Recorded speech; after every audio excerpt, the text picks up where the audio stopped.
ॐ सहनाववतु सहनौ भुनक्तु सह वीर्यं करवावहै तेजस्विनावधीतमस्तु मा विद्विषावहै। ओम शांति शांति शांति। आप सभी को नमस्ते जी। हाँ जी, कल हम कह रहे थे कर्मों के बारे में हमारी बात चल रही थी। 3 तरह के कर्म बताए थे इन्होंने। एक तो पहले शुभ अशुभ और मिश्रित, वो एक कैटेगरी होगी। अब दूसरी कैटेगरी क्या हुई, ये भी शुभ अशुभ और मिश्रित जो है वो भी 3 तरह के होते हैं, क्रियमाण, संचित और प्रारब्ध है। हमने संचित तक कर लिया था। संचित में साथ में संस्कार जुड़ गया कि सिर्फ वो कर्म ही नहीं होते, कर्म तो करने के बाद समाप्त हो जाता है। वो मैंने एग्जाम्पल दिए थे, आप लोगों को ध्यान होगा कि हमने जो कर्म किया वो उस समय तो खत्म हो गया, पर उसका संस्कार हमारे दिमाग में बैठा रहता है, उसका ज्ञान बना रहता है, ज्ञान जमा हो जाता है हमारे अंदर। जो भी हम करें कर्म, ये तो हम पढ़ाई कर रहे हैं तो इसका ज्ञान जमा हो गया। हमने खाना खाया, हमने खाना बनाया, स्कूल गए, तो वो भी तो जमा हो जाता है ना, हमें ध्यान रहता है। एक दिन आप किसी जगह जाते हो, दूसरे दिन वो वहां का रास्ता जो है थोड़ा सा आपको ध्यान में रहता है कि इस रास्ते से गए थे कल। अगर नया हो जाता तो हमें लगता है कि ना, इस रास्ते से तो निकल गए थे, ऐसे पता लगता है ना। तो वो ज्ञान ज्ञान जो है अंदर जमा हो जाता है, तो इसको हम संचित संस्कार कहते हैं। अब आगे आ गया प्रारब्ध। ठीक है, ये बच्चों ये आपके जीवन के लिए भी बहुत उपयोगी है, यूजफुल ये है, ये हमें ध्यान होना चाहिए। अभी आप लोग कहते हैं ना हमारी किस्मत, प्रारब्ध, भाग्य कैसे बन गया, डेस्टिनी कैसे बनी, वो यहाँ पर अब आगे बता रहे हैं आपको। प्रारब्ध जो पूर्व में किए हुए कर्मों के सुख दुख रूपी फल का भोग किया जाता है, उसको प्रारब्ध कहते हैं। पूर्व में किए हुए कर्मों के सुख दुख रूपी, जो हमने पहले कर्म किया था ना, कर्म क्रियमाण और संचित, जिन कर्मों का फल, अभी उसको हमें क्लियर और करूंगी। तो जो संचित थे वो मतलब पहले किए हुए थे ना, तो वो आप कलेक्टेड हो गए, उनकी कलेक्शन हो गई उन कर्मों की। तो वो अच्छे भी किए थे, बुरे भी किए थे, तो पुण्य कर्मों का फल सुख रूप में और बुरे कर्मों का दुख रूप में होता है।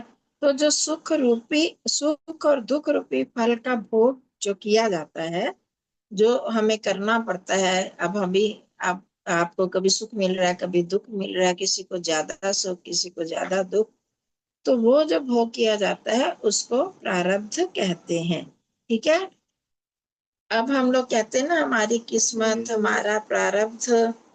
क्या है हमारा प्रारब्ध और हमारी किस्मत,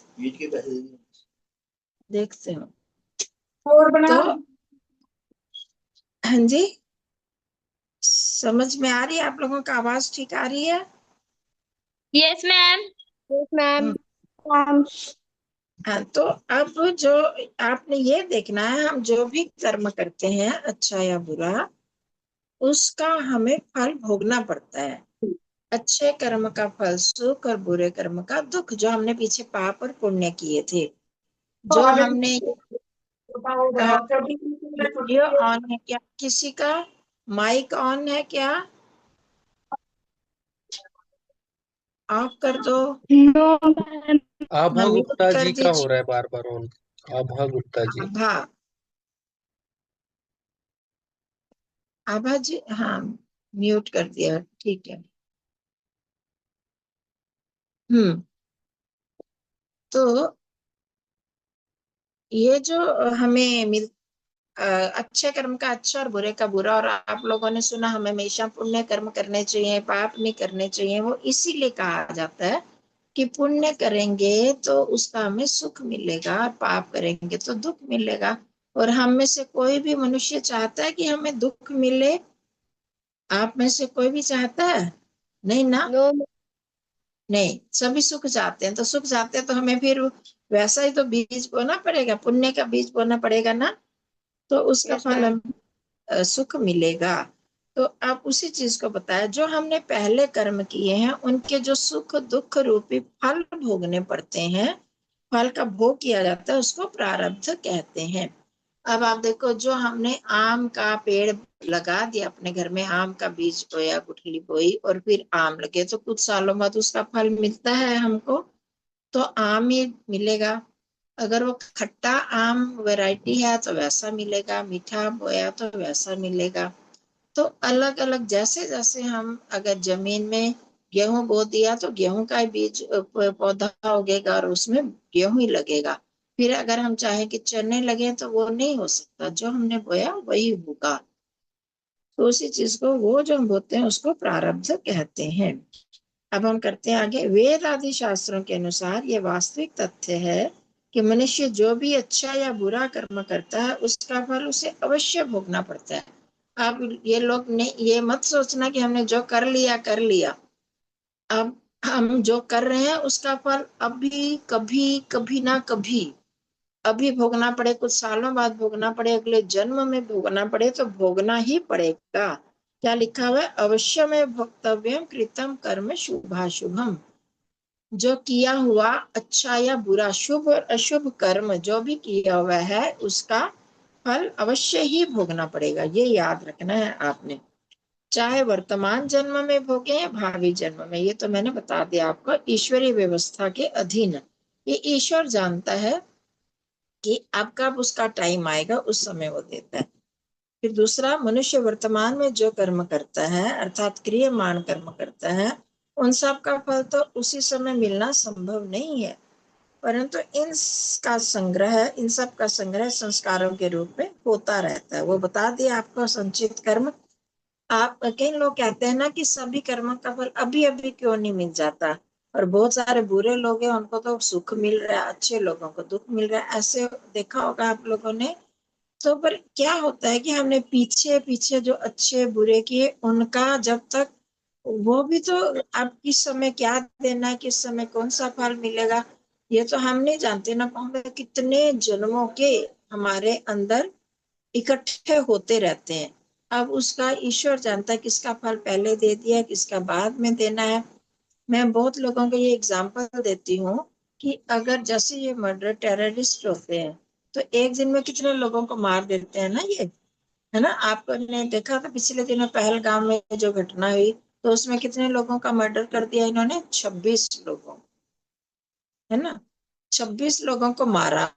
तो अब एक व्यक्ति की जिंदगी ली, जीवन उसका ले लिया, तो उसके बदले उसको भी एक जीवन जाना चाहिए या नहीं? न्याय तो यही है ना, यस है ना। मैम। Yes ma'am. अब एक का जीवन, एक जीवन जिएगा। अब इस जन्म में अगर मानो उसको फल मिलता है तो उसको 26 लोगों का मिलना चाहिए, तो क्या पॉसिबल है एक जन्म में मिल जाए 26 लोग? 26, नो। 26 बार मौत हो, वो नहीं हो सकता ना। तो इसलिए परमात्मा जो पहले कर्मों के अनुसार उसको जो जो दे रहा है, अब आगे या तो उसको मनुष्य का जन्म ही नहीं मिलेगा। अब आपको पता है, चींटी, छोटे छोटे कीड़े जो होते हैं, वो उसी कितने जन्म लेते हैं, मर जाते हैं छोटे कीड़े। आपने जब बरसात के दिनों में वो पतंगे होते हैं, आपने देखे रात को लाइटों में आते हैं और सवेरे वो मरे होते हैं, उनके पंख गिरे होते हैं और मरे होते हैं, एक दिन भी नहीं उनकी जिंदगी रहती। ऐसे बहुत सारे कीड़े मकोड़े होते हैं। तो अब पता नहीं ईश्वर उनको वो बना देगा, क्या बना देगा, तो वो ईश्वर जानता है ना कैसे उनको हम करें, उनको कर्मों का फल कैसे देना है। पर ये पक्का है कि जरूर मिलता है। क्यों? आत्मा तो हम वही है ना, मैं ही आत्मा। सुख दुख हमने कल रोज ही कर रहे हैं, इसका प्रसंग आ रहा है कि आत्मा ही सुख दुख भोगती है। तो आत्मा तो वही रहेगी ना। हम कपड़े अगर बदल लें, एक घर से दूसरे घर में चले जाएं, तो जो सुख दुख होना है, जो फीलिंग होनी है, वो तो मुझको ही होनी है ना, वो मुझ आत्मा को ही। तो ये आत्मा तो मरता ही नहीं है, तो इसको ही बार बार ये फीलिंग होती रहेगी, चाहे इस जन्म में हो, जो अगले जन्म में सुख भी और दुख भी मिलेगा। तो फिर इन्हीं संचित संस्कारों के भंडार में से प्रधान संस्कारों के आधार पर ईश्वर अपनी न्याय व्यवस्था के अनुसार कर्ता आत्मा को उसके भावी जन्म में इन कर्मों का फल जाति, आयु और भोग के रूप में प्रदान करता है। मैं इसको आसान बनाकर बताती हूँ। अब हमने कहा था ना, जिन कर्मों का फल तो मिल जाता है और बाकी जिनका नहीं मिला वो संचित में चले जाते हैं, स्टोरेज में जमा होते जाते हैं, स्टोर होते जाते हैं। तो अब जब इंसान मरता है, इस जन्म से मरेंगे, तो मरते समय हमारे कौन से कर्म प्रधान है, कौन सी डोमिनेटेड, किन कर्मों के संस्कार जो है वो अधिक डोमिनेटेड है, तो उनके अनुसार फिर परमात्मा अगला जन्म दे देगा। अब पता नहीं लाखों करोड़ों कितने ही कर्मों के संस्कार हमारे जमा होते रहते हैं, क्योंकि सबका, जब अभी मैंने एग्जाम्पल दिया, मारने के लिए तो उनको 5 मिनट भी नहीं लगेंगे, वो झटपट मार देते हैं। पर अब भोगने के लिए तो उनको एक एक जन्म भोगना पड़ेगा ना, और उसके बाद कितने जन्म भोगने पड़ेंगे। अब इस बीच के कितने ही कर्म उनके रह गए, उनका फल उनको मिला ही नहीं। तो अब ऐसे जमा होते जाते हैं। तो अब वो जो जज है ना, परमात्मा सुप्रीम जज, वो देखता है, वो जानता है ना सब। हम लोग तो जानते नहीं, हम तो भूल जाते हैं, आज के किए ही भूल जाते हैं। तो वो फिर उन कर्मों को में से कुछ कलेक्शन कर देता है कि अब इसको अगला जन्म ऐसे देना है। तो कौन सी जाति, 3 रूपों में मिलता है। कौन कौन से रूप में? जाति, आयु और भोग। जाति में हमने पढ़ा था, मनुष्य जाति होगी, पशु जाति होगी। पशुओं में भी अनेक अनेक पशु हैं, गाय, घोड़ा, कुत्ता, गधा, सुअर। कौन कौन सी जाति, किस जाति में जन्म देना है, ये तो परमात्मा जानता है। कीड़ा मकोड़ा कैसे बनाना है, एक ये तो जाति, वो जन्म वैसा ही मिलता है यहाँ पर।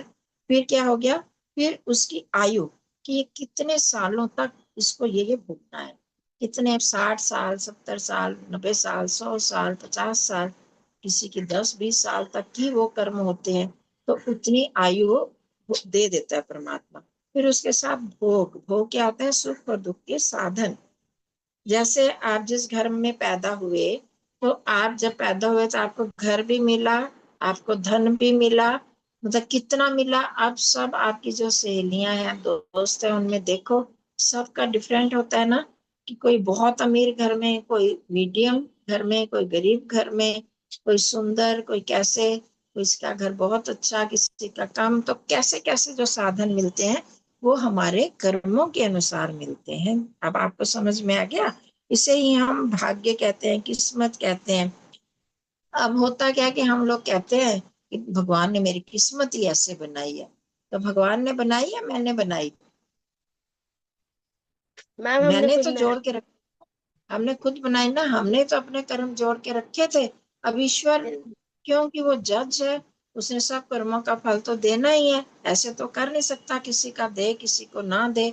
ऐसे कहेगा तो फिर वो तो हमने को जस्टिस तो नहीं कहेंगे ना, वो इनजस्टिस करने वाला हो गया। तो इसलिए हमें अब इससे क्या सीखना है? एक तो ईश्वर को भला भला बुरा नहीं कहना, मैंने, मेरे जो कर्मों का फल मिला है, और आगे हम अच्छे करते जाएं। अब इसका ये मतलब नहीं है, यहाँ ये लिखा नहीं हुआ, पर मैं आपको समझा रही हूँ आपके जीवन के लिए, कि हमारे सभी जन्म से तो परमात्मा ने हमें जहाँ जन्म दिया, कुछ साधन दे दिए, अच्छे बुरे, मिडल, मीडियम, और हमें वैसा शरीर भी दे दिया, आयु भी दी। अब हमारे पर डिपेंड करता है कि हम आगे उसको इन्वेस्ट करके बढ़ा दें या घटा दें, है ना।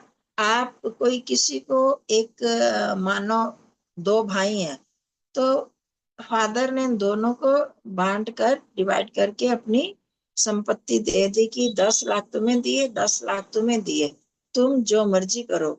अब वो उसको बिजनेस करें या उसको उड़ा दे, शराब में, सिगरेट, शराब पी के, जुआ खेल के उड़ा दें, या ऐसे बेकार की चीजों में उड़ा दें, वो भी कर सकते हैं। और उसका बिजनेस करके उसको 10 लाख से 20 लाख भी बना सकते हैं, हो सकता है ना ऐसे, और होता यस भी मैम। है, ऐसे ही होता है।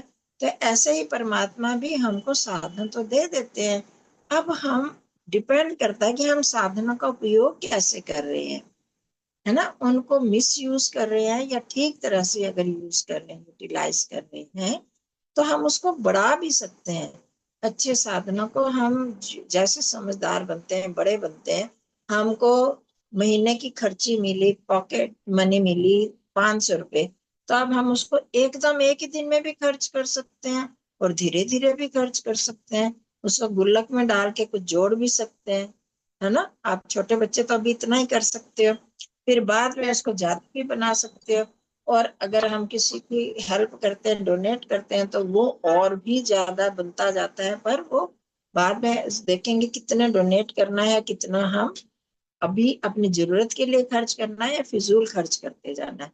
तो इस तरह से हम कम और अधिक कर सकते हैं। और अपनी आयु को भी, उसको भी अगर हम ठीक तरह से जिंदगी बिता रहे हैं, अच्छा खाना पीना खा रहे हैं, बहुत अधिक नहीं खा रहे, बहुत कम नहीं खा रहे, अच्छी तरह से अपने आसन प्राणायाम व्यायाम इत्यादि करके और हेल्दी चीजें खा के जीवन ठीक तरह से बिता रहे हैं, तो हमारी आयु अगर 60 वर्ष है तो उसको हम 70 भी कर सकते हैं, 75 भी कर सकते हैं।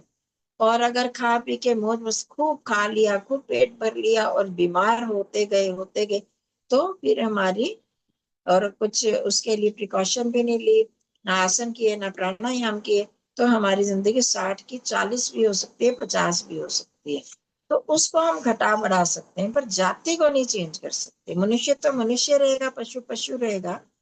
पशु नहीं कर सकते कुछ भी चेंज, ये भी ध्यान रखना। अच्छा, पशु जो मनुष्य के अलावा जितने भी जातियां हैं, उनका निश्चित होता है, वो तो अपने भोग को भी नहीं चेंज कर सकते, क्योंकि वो नया कर्म नहीं कर सकते।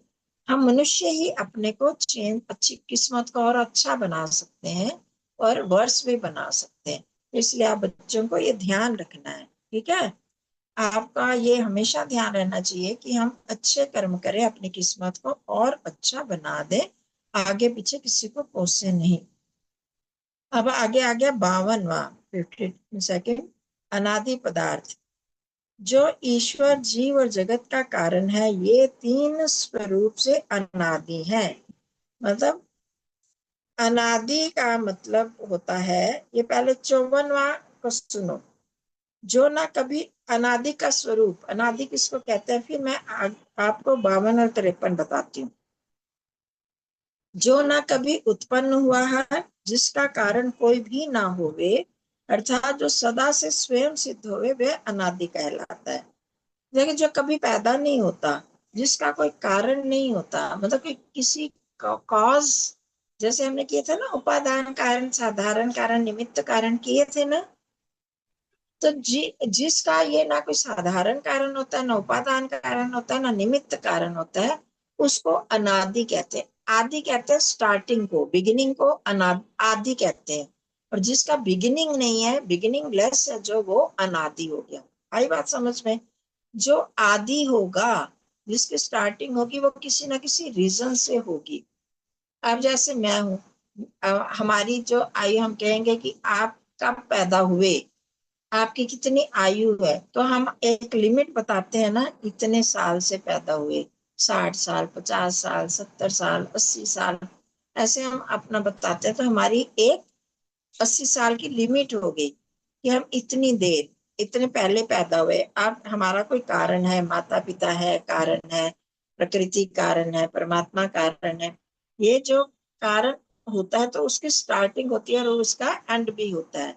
उसको कहते हैं अनादि। समझ में आ गया अनादि किसको कहते हैं। अब जितने भी संसार के पदार्थ हैं जो हमें दिखाई देते हैं, वो तो अनादि नहीं है, उनका आदि है, मतलब शादी है, उनका आरंभ हुआ है।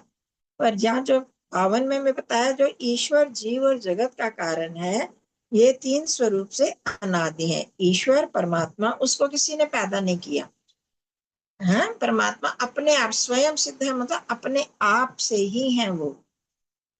जो हम आत्माएं हैं ना, हम क्या है, आत्मा, ये शरीर तो नहीं है। आत्मा कभी भी पैदा नहीं होता, वो भी अनादि है, उसका भी कोई उपादान कारण भी नहीं, साधारण कारण भी नहीं, निमित्त कारण भी नहीं। हमको, हम आत्माओं को बनाने वाला भी कोई नहीं है, शरीर को बनाने वाला तो है, और जो इस जगत का कारण है, ये संसार जिससे बना, मैटर, रॉ मटेरियल, जो ओरिजिनल मैटर है, रूट कॉज है, उसको भी किसी ने नहीं बनाया, ये भी अपने आप था। ठीक है, इनसे फिर परमात्मा ने संसार बनाया। वो तो फिर आगे आगे परमात्मा कारण हुए। उनका कौन सा कारण हुए? उपादान या निमित्त कारण? इन संसार के पदार्थों को बनाने वाले परमात्मा निमित्त कारण है या उपादान कारण है या मैम साधारण कारण? उपादान कारण। मैम उपादान। उपादान कारण। परमात्मा उपादान कारण है। आपको याद है उपादान कारण जड़ होता है, चेतन होता है? परमात्मा ने जिस चीज से बनाया, अब घड़ा, घड़े में मिट्टी उपादान है या कुम्हार उपादान है? मैम उपादान कारण जड़ होता है।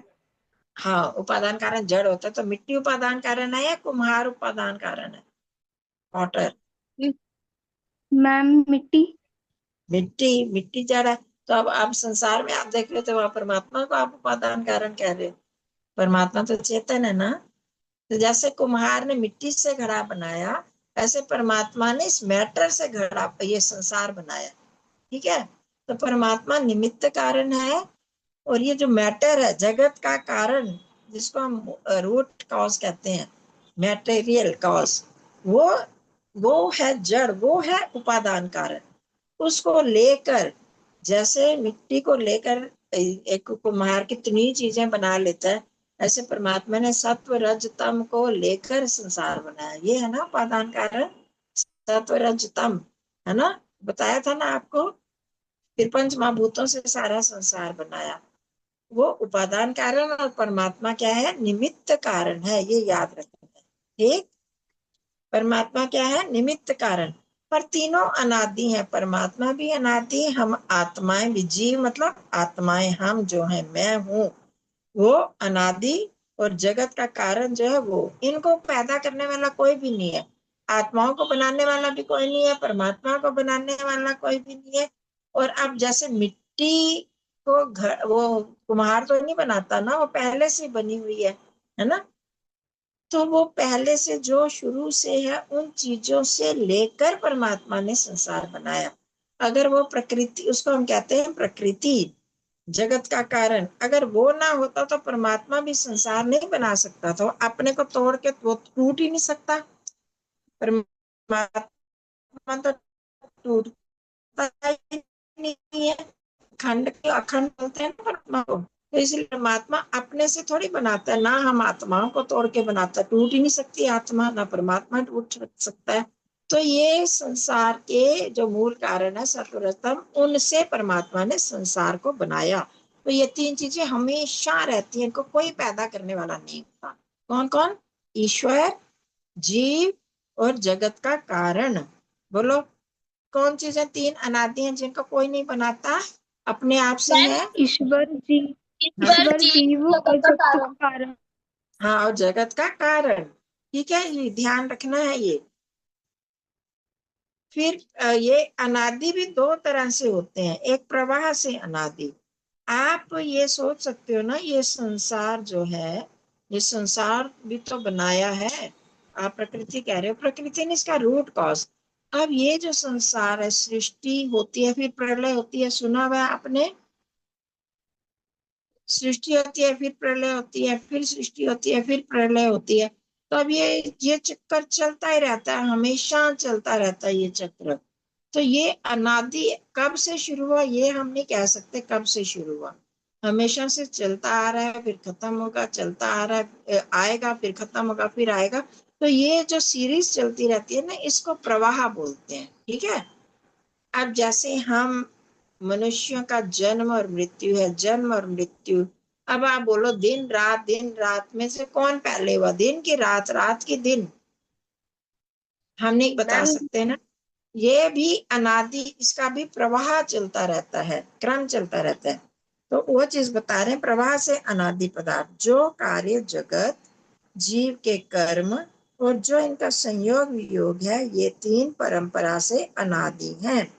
कौन कौन है? परम प्रवाह या परंपरा से कहें कि हुआ फिर नष्ट हुआ, फिर हुआ फिर नष्ट हुआ, पर ये कब शुरू हुआ ये नहीं हम कह सकते, पर ये चलता रहेगा, तो इसलिए इनको प्रवाह से अनादि।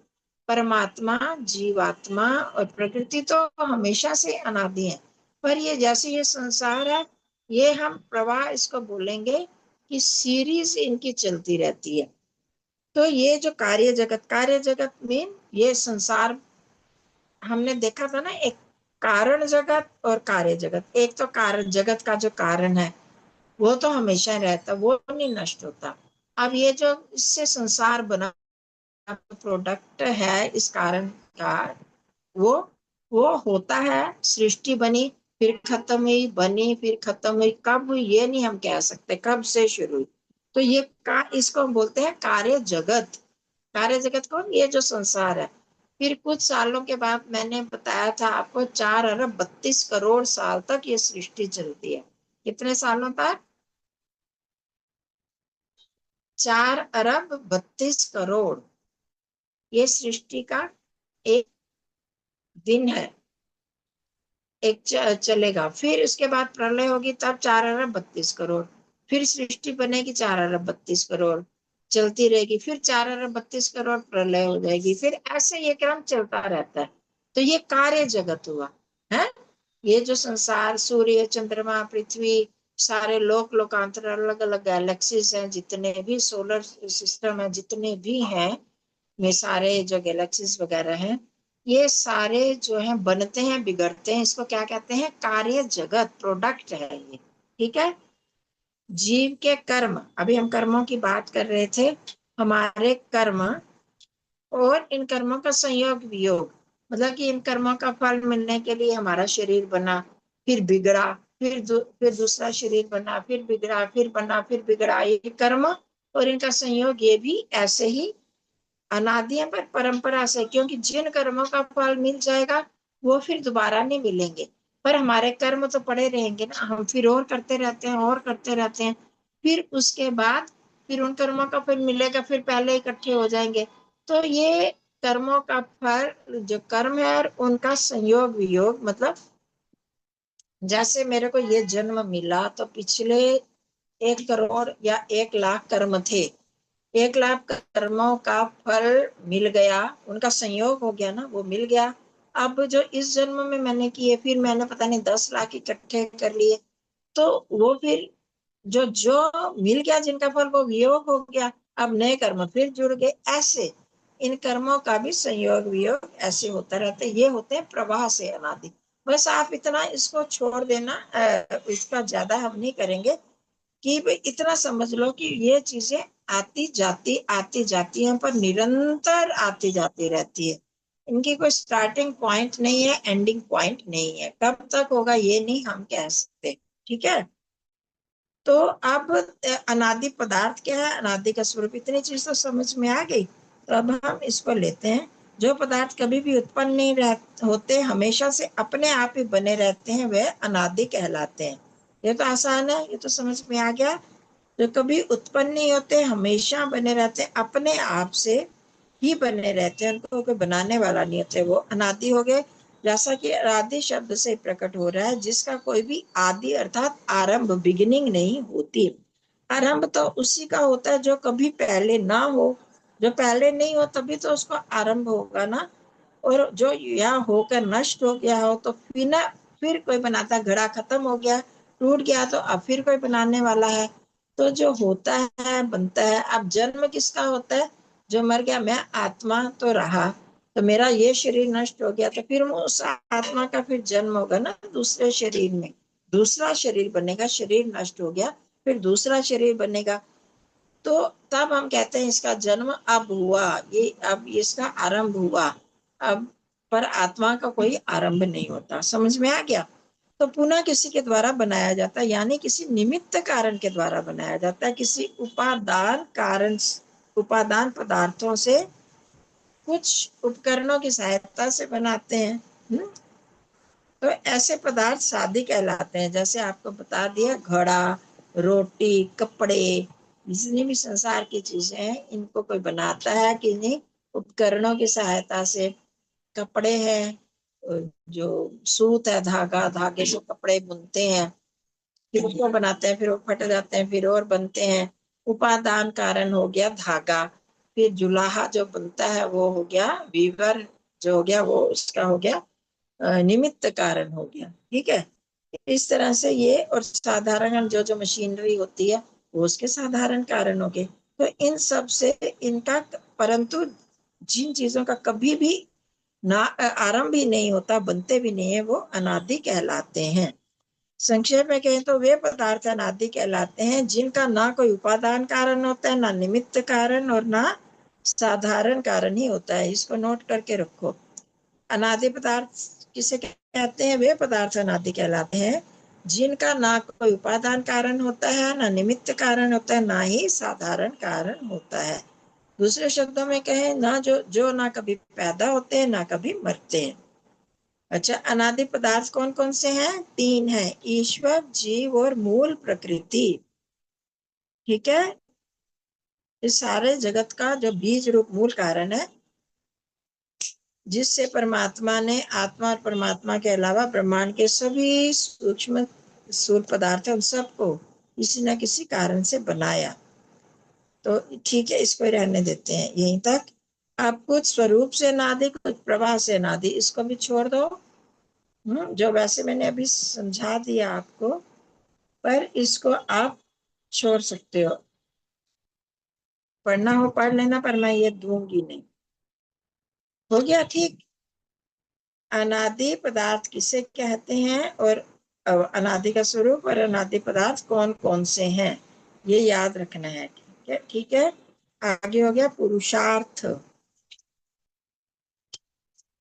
अर्थात सर्वदा आलस्य छोड़कर। पुरुषार्थ क्या होता है ये भी आपको पता है। जो भी आप मेहनत करते हो, आलस्य छोड़कर उत्तम व्यवहारों की सिद्धि के लिए मन, शरीर, वाणी और धन से जो अत्यंत उद्योग, परिश्रम या मेहनत करना है, उसको पुरुषार्थ कहते हैं। किसे कहते हैं पुरुषार्थ? आलस्य छोड़कर उत्तम कर्मों की, उत्तम व्यवहारों, तो उत्तम कर्मों की सिद्धि के लिए, उत्तम कर्मों को करने के लिए मन, शरीर, वाणी और धन से हम जो अत्यंत परिश्रम करते हैं, बहुत अधिक, उसको पुरुषार्थ कहते हैं। ठीक हो गया।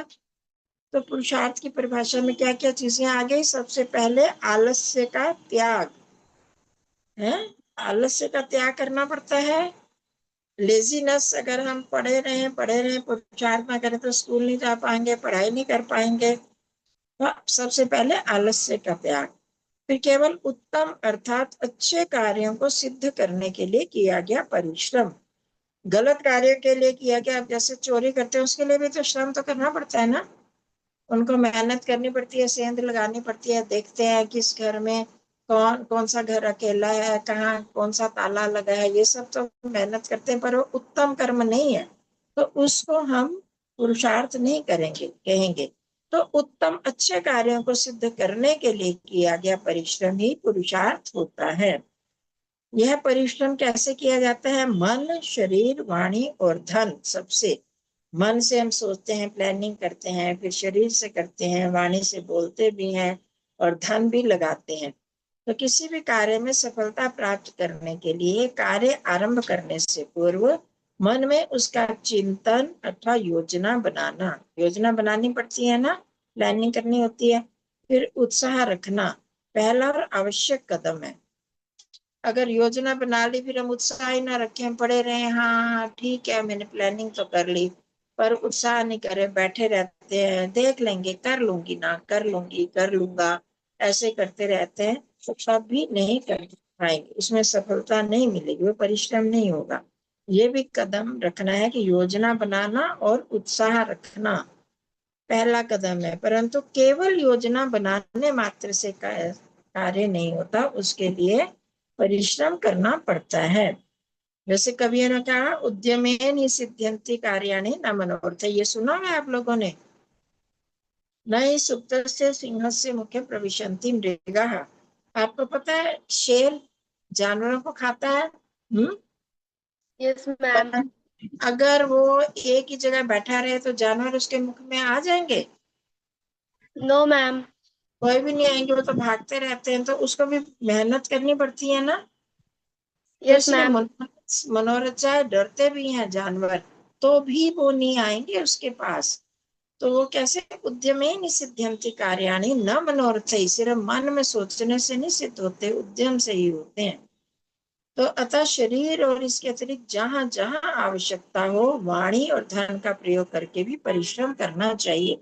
बहुत कुछ मैंने प्लानिंग कर ली, उसके लिए ये भी खरीदना है, ये भी करना है, तो मेरा बिजनेस चलेगा, तो मेरे ये कपड़े, स्कूल की यूनिफॉर्म बनेगी, उसके लिए धन भी तो खरीदना पड़ेगा, कौन सी दुकान से मिलेगा।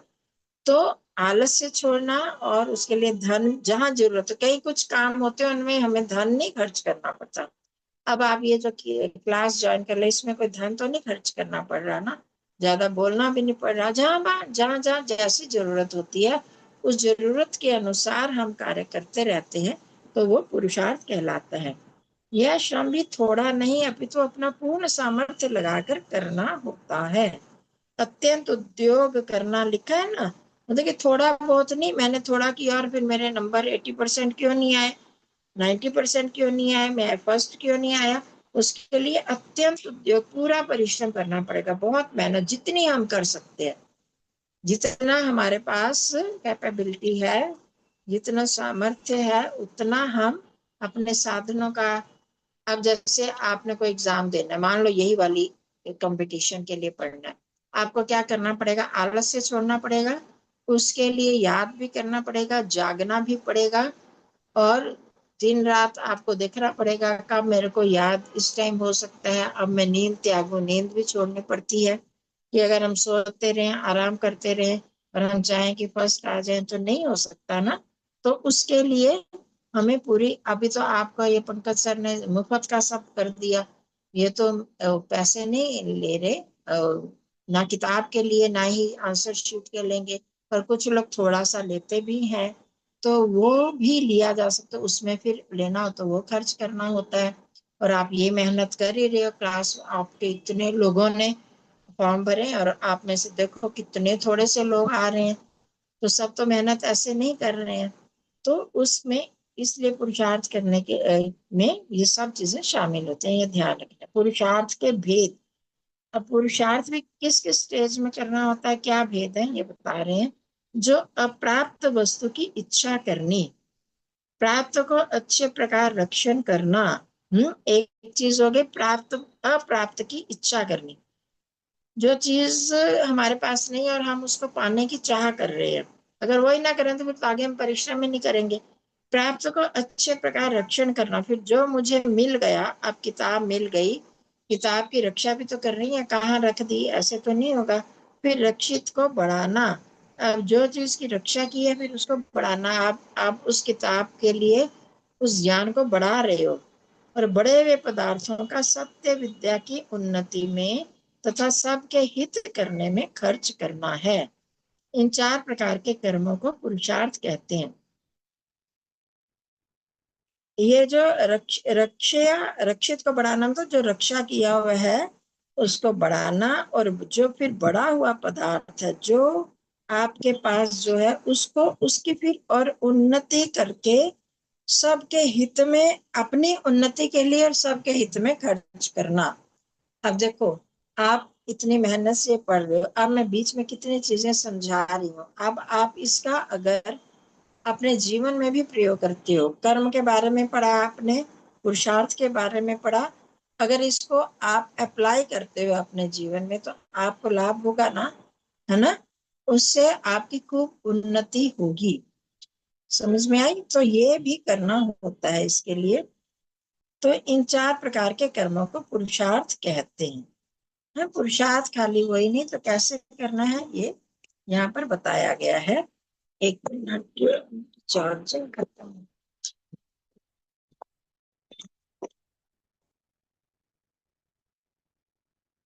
अब इसका हम वर्णन पढ़ते हैं। अनेक प्रकार के कर्म भिन्न भिन्न उद्देश्यों को लेकर करता है मनुष्य। इन सब कर्मों को महर्षि 4 श्रेणियों में बांटते हुए पुरुषार्थ के वास्तविक भाव को बता रही हैं। जीवन निर्वाह आवश्यकताओं की पूर्ति एवं विभिन्न सुविधाएं जुटाने के लिए व्यक्ति को अनेक प्रकार की पदार्थों की आवश्यकता रहती है। मनुष्य को अपना जीवन निर्वाह करने के लिए, आवश्यकताओं की पूर्ति के लिए और अनेक सुविधाएं हम जुटाना चाह रहे हैं, तो अनेक पदार्थों की जरूरत रहती है ना। तो इन अप्राप्त पदार्थों को प्राप्त करने के लिए कर्म करना होता है। पहले इनके लिए तो एक इच्छा ही करनी होती है कि मेरे को ये पदार्थ चाहिए, और फिर उनको करने के लिए हम फिर उसको प्राप्त करने की इच्छा करते हैं। फिर वस्तु को प्राप्त करने के पश्चात उसका ठीक प्रकार से रख रखाव या संभाल भी आवश्यक है, चाहे वो धन हो या कुछ और हो। जब भी कोई चीज मिल गई तो उसका ऐसे तो नहीं फेंक दोगे ना, उसको प्राप्त करके उसकी रक्षा करना, संभाल करना भी जरूरी होता है। ऐसा ना करने पर वह वस्तु छिन सकती है, जिससे उसका उपयोग या लाभ नहीं लिया जा सकता। वस्तु की इस संभाल को ही प्राप्त को अच्छे प्रकार रक्षण कहते हैं, जिसके लिए भी कर्म करना अपेक्षित होता है। कहाँ संभालना है? हमारे पास धन है, पैसे हैं, हमारे कपड़े हैं, पुस्तकें हैं, इसको कहाँ संभालना है, ये भी करना जरूरी होता है। अपने पास रक्षित इन वस्तुओं, धन, संतति, गुणों आदि की बढ़ोतरी की इच्छा भी स्वाभाविक है।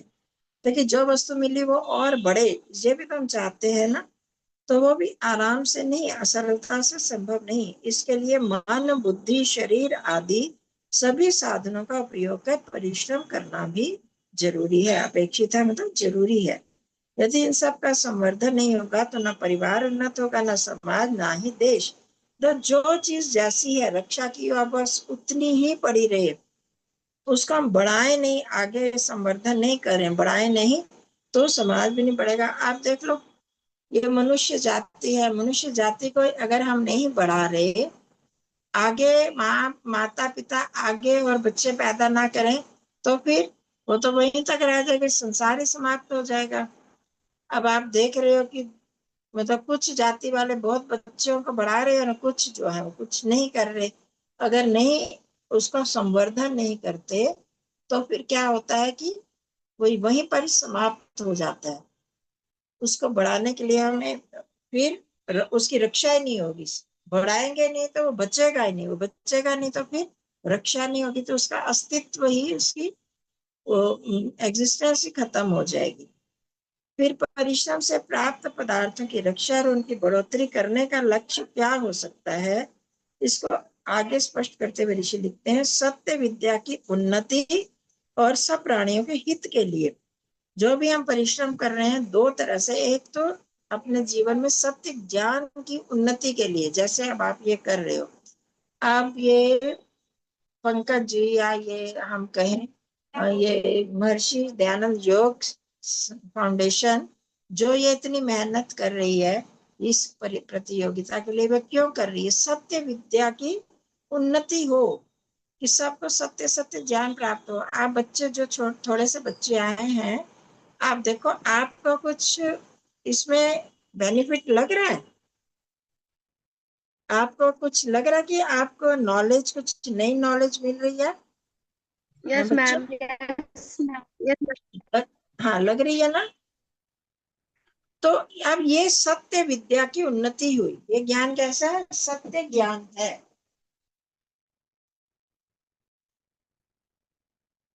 तो नहीं तो अगर हम नहीं करते तो ये सत्य ज्ञान यहीं पर ही रह जाएगा, आगे तो बढ़ेगा ही नहीं। तो ये सत्य ज्ञान हमारे जीवन में भी उन्नति कर रहा है और समाज के जीवन में भी उन्नति होगी इससे। ठीक है।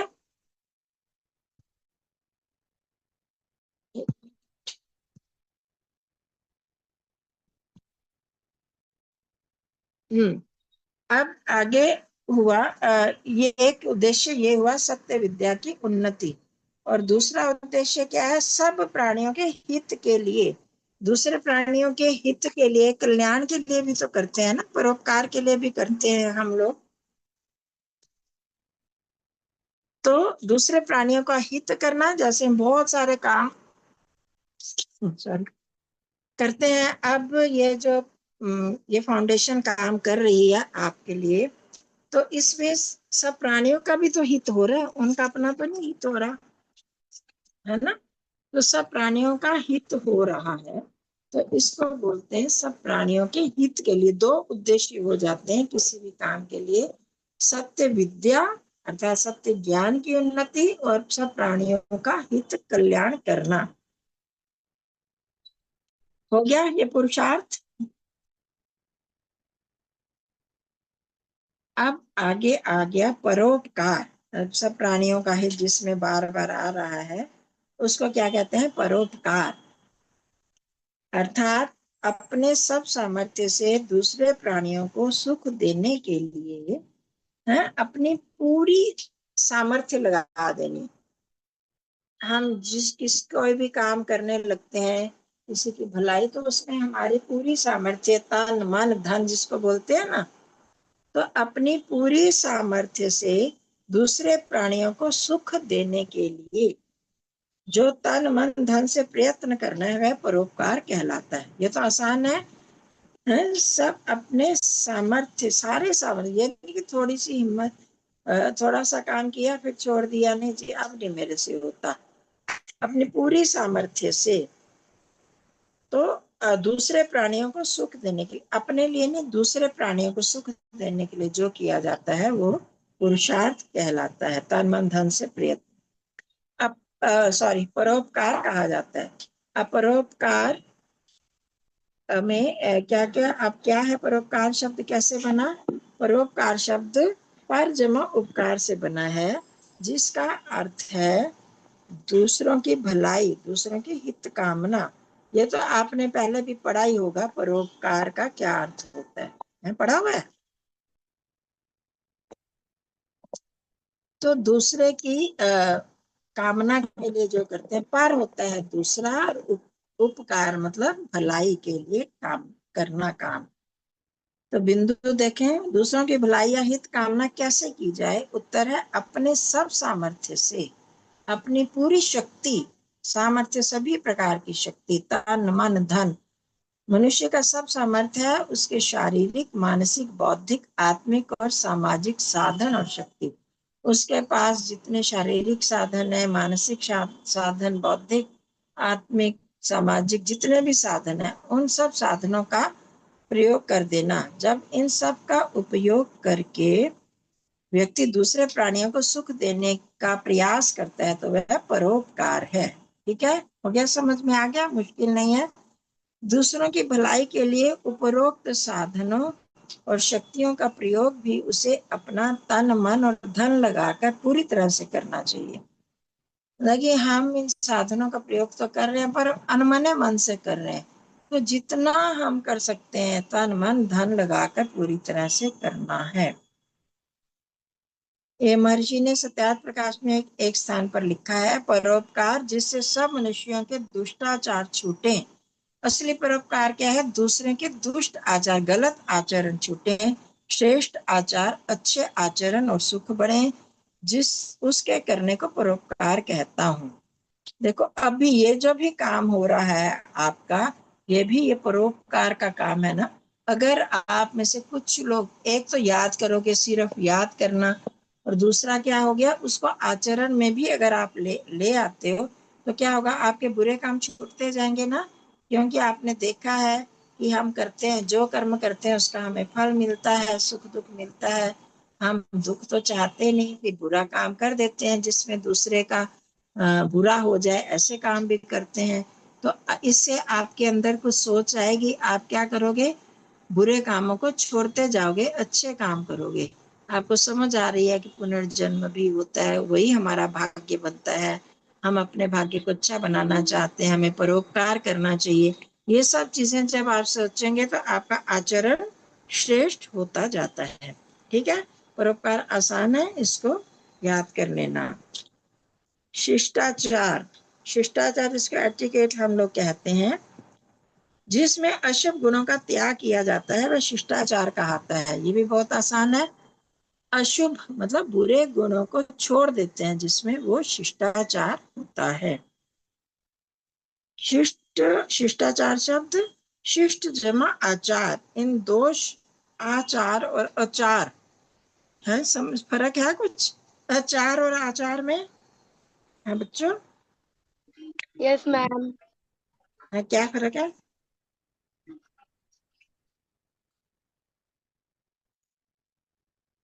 आचार क्या होता है? अचार क्या होता है? मैम एक तो खाने वाला अचार होता है। हाँ अचार होता है। हाँ आचार, आचार होता है जो धारण करना जीवन में, उसको आचार बोलते हैं। ठीक है, तो इन शब्दों के मेल से बना है शिष्ट और आचार, बताया हुआ है मैंने आपको पहले भी। तो इसलिए जो जो सत्य अच्छाइयों को ग्रहण करना, बुराइयों को परित्याग करना, यही शिष्टाचार है। तो अब इसका तात्पर्य है धर्म का आचरण करते हुए और ब्रह्मचर्य अर्थात इंद्रियों पर संयम करते हुए विद्या को ग्रहण करना। दूसरा प्रत्यक्ष आदि प्रमाणों के आधार पर सत्य और असत्य को जानकर सत्य को ग्रहण और असत्य का त्याग करना। ये पुरानी चीज आई है, जहां पर पहले हमने किया था धर्म किसे कहते हैं। तो इस प्रकार अशुभ गुणों का त्याग और असत्य का अर्थात शुभ गुणों को ग्रहण करना ही शिष्टाचार है। ये तो इतना तो आप याद कर सकते हो, अशुभ गुणों को का त्याग करके शुभ गुणों को ग्रहण करना, ये शिष्टाचार है। अब सदाचार, सदाचार जो सृष्टि से लेकर आज पर्यंत सत्पुरुषों का वेदोक्त आचार चला आ रहा है, आया है कि जिसमें सत्य का ही आचरण और असत्य का परित्याग किया है, उसको सदाचार कहते हैं। लगभग मिलते जुलते ही चीज है ये, पर थोड़ा सा अंतर ये है, वो अभी मैं बताऊंगी। सृष्टि से लेकर आज पर्यंत, पर्यंत का मतलब क्या होता है? आज तक है। सत्पुरुषों का, जो अच्छे पुरुष है, हमने पढ़ा था सत्पुरुषों के बारे में, उनका वेदोक्त आचार चला आया है। वो अच्छे पुरुष, अच्छे व्यक्ति कैसा आचरण करते हैं? जो वेदों में बताया गया, ईश्वर की आज्ञा के अनुसार चलना चला आया है कि जिसमें सत्य का ही आचरण, जो चीज ऊपर बताई जिसमें सत्य का को ही आचरण करना और असत्य का परित्याग किया है, उसको सदाचार कहते हैं। शिष्टाचार भी यही है, अशुभ गुणों का त्याग और सत्य का, शुभ गुणों को धारण करना। और इसमें क्या हो गया? सदाचार, थोड़ा सा इसको बढ़ा दो, इस सृष्टि से लेकर आज तक सत्पुरुषों का वेदोक्त आचार जो है, सत्पुरुषों ने जो वेद के अनुसार आचरण किया है, वो जो चला आ रहा है, जिसमें सत्य का ही आचरण। उन्होंने क्या किया? हम कुछ चीजें तो हम पढ़ेंगे, सुनेंगे, पढ़ेंगे, पढ़ पढ़ कर हमें पता चलेंगी, और जो महान पुरुषों का जब हम आचरण देखते हैं, है ना, तो उनको देखकर हम जल्दी ग्रहण कर लेते हैं ना। जो ये कुछ महान पुरुष जो क्या करते थे, सबको क्षमा कर देते थे, किसी ने उन पर कुछ कार्य किया तो क्षमा करते थे, वो दुष्ट लोगों से डरते नहीं थे, अच्छी चीज बताने में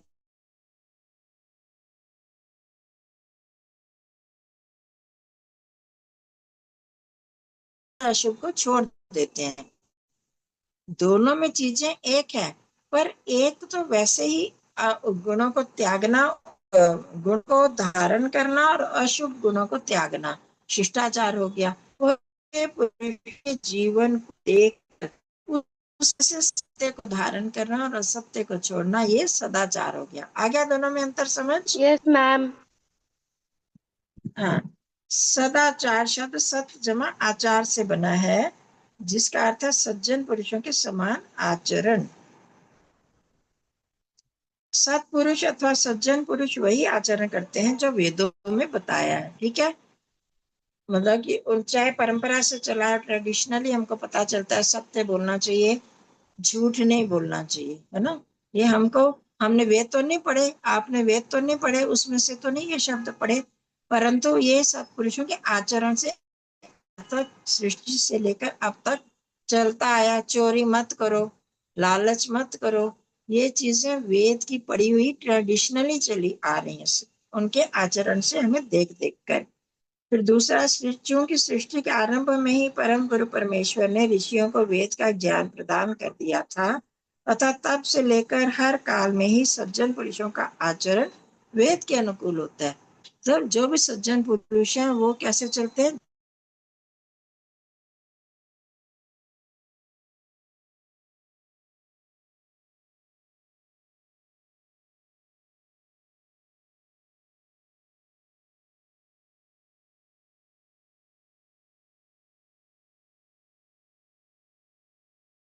और असत्य के अगेंस्ट है।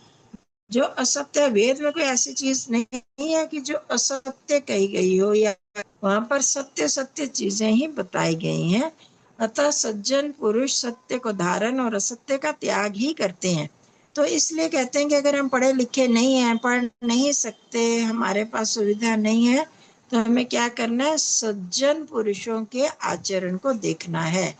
महान पुरुषों के जीवन चरित्र पढ़कर वो जहां जहां मुसीबत में वो कैसे रहते हैं, क्या घबराते हैं वो मुसीबत में, मुसीबत को कैसे दूर करने के लिए क्या क्या प्रयास करते हैं, वो उसको हम देखेंगे तो हम समझ जाएंगे।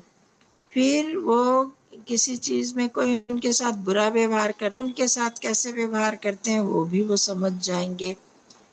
उनको हम देखेंगे तो हमको समझ आ जाता। तो महान पुरुषों के जीवन को देखकर हम सदाचार को ग्रहण कर लेते हैं। फिर आगे 60वां कर लीजिए, विद्या पुस्तक। जो ईश्वरोक्त सनातन सत्य विद्या में 4 वेद हैं, उनको विद्या पुस्तक कहते हैं। विद्या पुस्तक किसको कहते हैं? वेदों को। वो कौन से है? ईश्वरोक्त, ईश्वर ने जिनको बताया है। सनातन मतलब बहुत पुराने हैं, प्राचीन, सदा से चले आए हैं, सत्य विद्यामय, सत्य विद्या से युक्त हैं।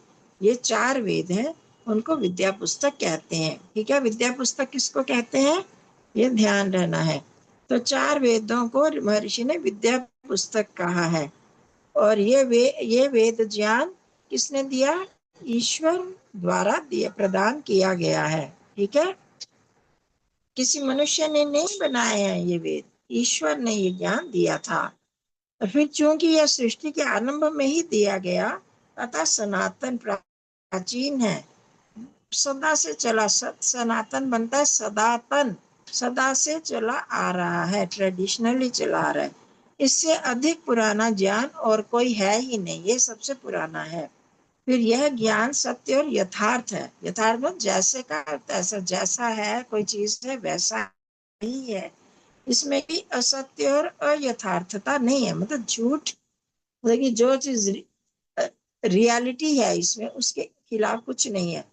सृष्टि के नियमों के आधार पर, सृष्टि के नियम ही तो साइंस है, विज्ञान है, उसके आधार पर भी इसमें कहीं विरोध दिखाई नहीं देता, परिलक्षित नहीं होता, मतलब दिखाई नहीं देता।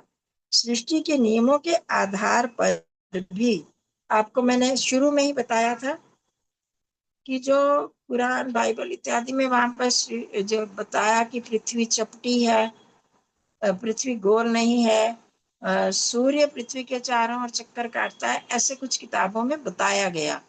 तो वो जब हम सृष्टि के मिलान करते हैं सृष्टि के नियमों से, तो उनके अगेंस्ट जाता है। तो परंतु वेदों में आपने शब्द सुना भूगोल है, भूगोल शब्द सुना ना? यस मैम, मैम बुक भी है इसके। हाँ, भूगोल की थी, भूगोलिक ज्ञान। तो भूगोल, भू मतलब क्या होता है? भू मतलब क्या होता है यस ना, मैम। पता ना आप सबको? भूमि और गोल, गोल भूमि गोल, हमारे यहाँ तो भूगोल शब्द ही है, भूगोल है। तो अब ये क्या हो गया? विज्ञान के नियमों के आधार पर ही ज्ञान दिया है, और ये तर्क और युक्तियों के आधार पर ही सत्य सिद्ध होता है। लॉजिकली हम करें, साइंटिफिकली करें, तो ये सत्य सिद्ध है। चूंकि यह ईश्वर द्वारा प्रदत्त है, अतः पक्षपात से रहित और अपरिवर्तनशील है। इसमें किसी का फेवर नहीं किया, किसी के अगेंस्ट नहीं किया, सब के लिए एक सा ही ज्ञान है और अपरिवर्तन, इसमें कोई चेंज ही नहीं होता कि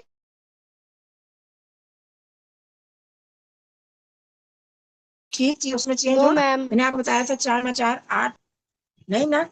तो आप ये अगर गलत होगा ज्ञान, उसको तो भी आज हम सुधार, कुछ नियम विज्ञान सिद्ध करता है, फिर बदल देते हैं कि पहले कहते थे न्यूट्रॉन प्रोटॉन इलेक्ट्रॉन यही है पृथ्वी सृष्टि के मूल कारण, फिर कहते हैं नहीं ये भी टूट जाते हैं, ये गलत सिद्ध हो गया। फिर अब कहते हैं गॉड्स पार्टिकल आया, फिर उसको भी गलत सिद्ध कर दिया। अब क्योंकि इनका ज्ञान पूर्ण नहीं है, ये इनका अधूरा ज्ञान, तो ये रोज रोज एक्सपेरिमेंट करके बता रहे हैं। जबकि परमात्मा का तो ज्ञान पूरा है ना, वो तो एक्सपेरिमेंट नहीं करता, उसने ही सब चीजों को बनाया है, तो इसलिए उसको सारा ही पता है। और जो बताता है वो यथार्थ मतलब ठीक ही बताता है। ठीक है जी, आज हमने 10 कर लिए।